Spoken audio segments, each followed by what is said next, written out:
अगर किसी भी एग्ज़ाम की कॉम्पिटिटिव एग्ज़ाम की प्रिपरेशन करना हमने स्टार्ट कर दिया है तो सबसे पहले जो मेरे को लगता है और इम्पॉर्टेंट है वो प्रीवियस ईयर क्वेश्चंस हैं। तो प्रीवियस ईयर क्वेश्चंस की एग्ज़ाम का पैटर्न बताते हैं कि किस तरीके की माइंडसेट एग्जामिनर की है। उसका हमें पता लगता है कि किस किस तरीके के क्वेश्चंस आगे पूछे जा सकते हैं किस किस टॉपिक से। तो नमस्कार, वेलकम टू यूपीएससी काइजन। हम importance of previous year questions देखेंगे।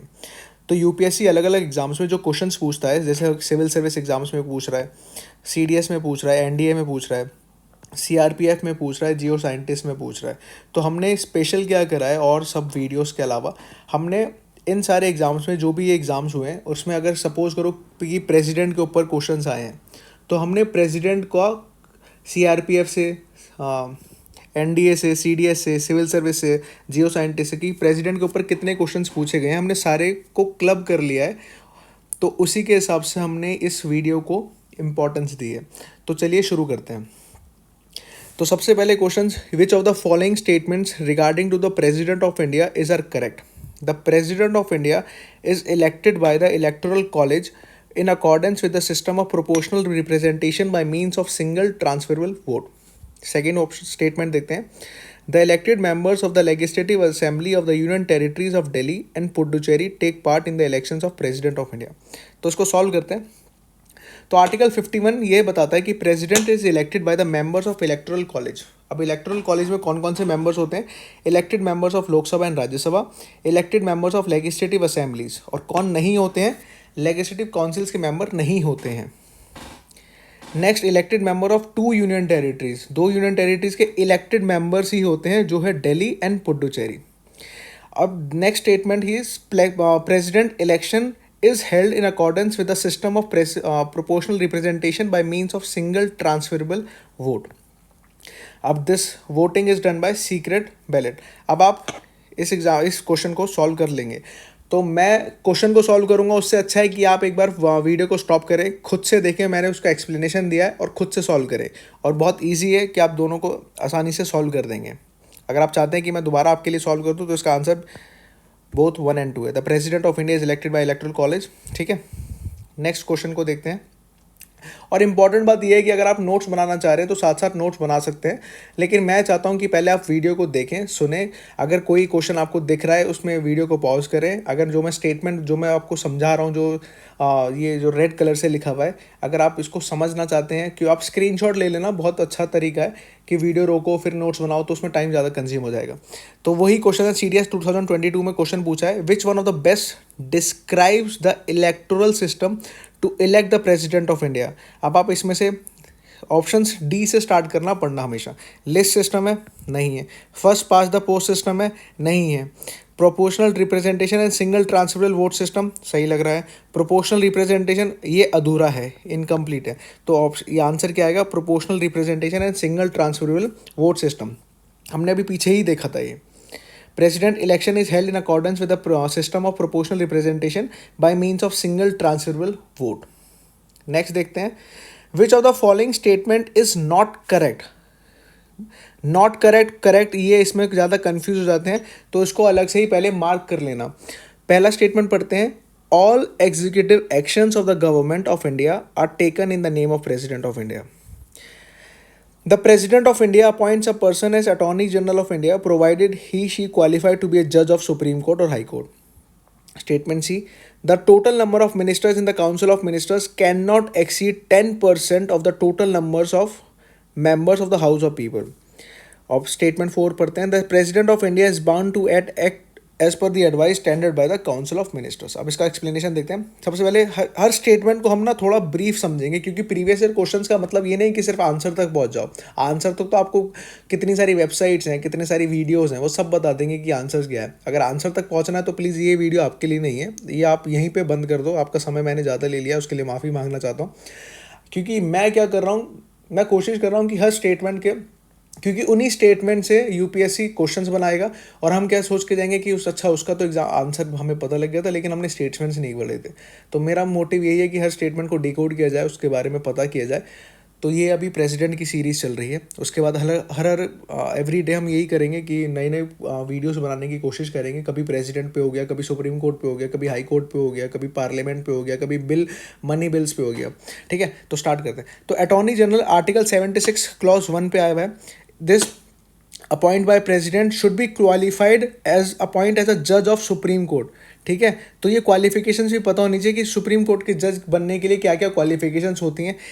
क्वेश्चन आ सकता है, सिटीजन ऑफ इंडिया, जज of high court for 5 years, advocate of some high court for 10 years और एक distinguish jurist in opinion of president. ठीक है, ये 4 क्वालिफिकेशंस टू बी जज ऑफ सुप्रीम कोर्ट। फिर दूसरा स्टेटमेंट देखते हैं, 91st कॉन्स्टिट्यूशनल अमेंडमेंट एक्ट। अगर आप ये पढ़ना चाह रहे हैं, CAA का मतलब है कॉन्स्टिट्यूशनल अमेंडमेंट एक्ट 2003 में, following provision to limit the size of council of minister. इसमें क्या बोला गया, total number of ministers including PM in the council of ministers should not exceed 15% of total strength of Lok Sabha. अब वापसी इसमें आते हैं, the president of India is bound to act as per advice tendered by council of minister. सही है। The total number of ministers in the council of minister can not exceed 10%, और हमने क्या देखा है अभी, 15%। कौन से constitutional amendment act, 91st constitutional amendment act 2003। The president of India appoints a person as attorney general of India provided he or she qualified to be a जज of supreme court. ये हमने अभी देख लिया। ठीक है, all executive actions of the government of India are taken in the name of president of India, this is also correct. तो in not correct कौन सा है, सी। तो अगले क्वेश्चन पे चलते हैं। अकॉर्डिंग CDS 2022 में पूछा गया है, according to the constitution of India which one of the following statement is not correct. जो पहली वाली लाइन थी उसको दोबारा आगे से पढ़ते हैं। A person having held office as the president shall be eligible for election to that office for second term. तो यानी कि ये पूछ रहा है रीअपॉइंटमेंट, यानी कि रीअपॉइंटमेंट के बारे में बात चल रही है। नेक्स्ट स्टेटमेंट 3 कह रहा है, the president of India is elected bye N electoral college consisting of all members of parliament and all members of state legislature। Not correct पूछा, याद रखना। Statement B, parliament by law can confer functions on authority other than the president of India. Statement 1, the executive power of the union shall be vested in the president of India. ठीक है, इसका statement 2 क्या है, all executive action of the government of India shall be express to be taken in the name of president of India. ये हमें कौन से article में होता है, आर्टिकल 53 क्लॉज 1। अब स्टेटमेंट 3 हमने इलेक्टोरल कॉलेज हमने पढ़ लिया है कि कौन कौन इसके जब प्रेसिडेंट का इलेक्शन होता है तो कौन कौन पार्टिसिपेट करता है। Elected members of Lok Sabha, Rajya Sabha, elected members of state legislative assemblies. अब वो कह रहा है कि all members of parliament and all members of state legislature. All में कौन कौन आ गया, इलेक्टेड भी आ गए और नॉमिनेटेड भी आ गए। तो ऑल में तो सब आ गए, लेकिन इलेक्टोरल कॉलेज में कौन होता है, सिर्फ इलेक्टेड होते हैं, नॉमिनेटेड नहीं होते हैं। तो नॉट करेक्ट में क्या है, this is not correct. A person having held office as president shall be eligible for election to that office for second term. तो ये रीअपॉइंटमेंट के बारे में बात कर रहा है, reelection of president of India. Article 57 के बारे में, अ पर्सन हु होल्ड्स और who has held office as president shall be eligible for reelection to that office. Next पढ़ते हैं, CDS 2020 में प्रेसिडेंट ऑफ इंडिया के बारे में क्वेश्चन पूछा गया है, which among the following statement pertaining to the president term of office is not correct, is not correct। The president statement D से start करते हैं, the president shall notwithstanding the expiration of his or her term continue to hold office until his or her successor enters upon his or office। Statement C पढ़ते हैं, the president may resign before the expiration of his term by writing to the speaker of the Lok Sabha. ठीक है, statement B पढ़ते हैं, the president may be remove from the office by way of impeachment. सही है।